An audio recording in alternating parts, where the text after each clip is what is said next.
Eastern Ladakh में line of actual control पर चीनी सैनिकों के पीछे जाने की प्रक्रिया जारी है।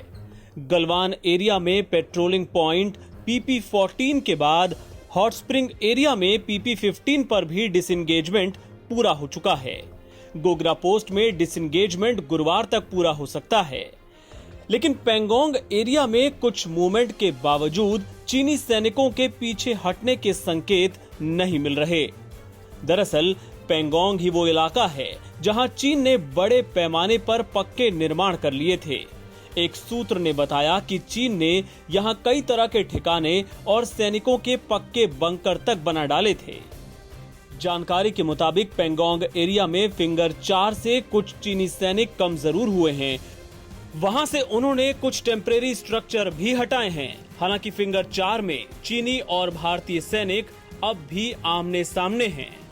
चीनी सैनिकों की संख्या कुछ कम जरूर हुई है, लेकिन उनके पूरी तरह पीछे हटने के संकेत अभी नहीं हैं। एक सीनियर अधिकारी के मुताबिक यहां डिसएंगेजमेंट तभी माना जाएगा जब सारे चीनी सैनिक पीछे हट जाएंगे। सिर्फ सैनिकों की संख्या कम करने से बात नहीं बनेगी।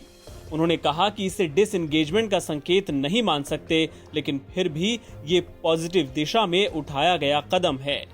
पेंगोंग एरिया में डिसएंगेजमेंट में सबसे ज्यादा दिक्कत आने का अनुमान है, क्योंकि यहाँ पर भारतीय सेना उस तरह का बफर जोन बनाने के पक्ष में नहीं है जिस तरह गलवान, गोगरा और हॉट स्प्रिंग एरिया में बनाया जा रहा है।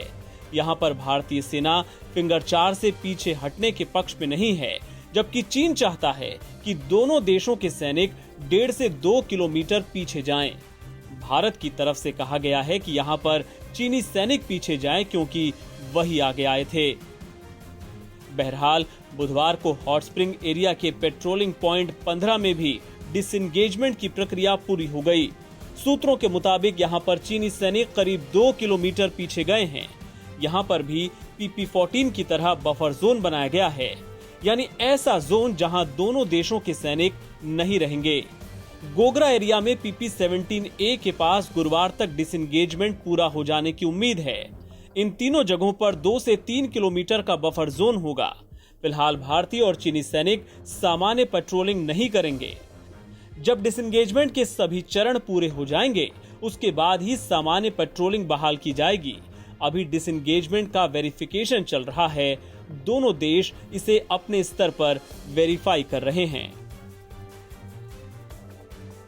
NBT ऑनलाइन की रिपोर्ट।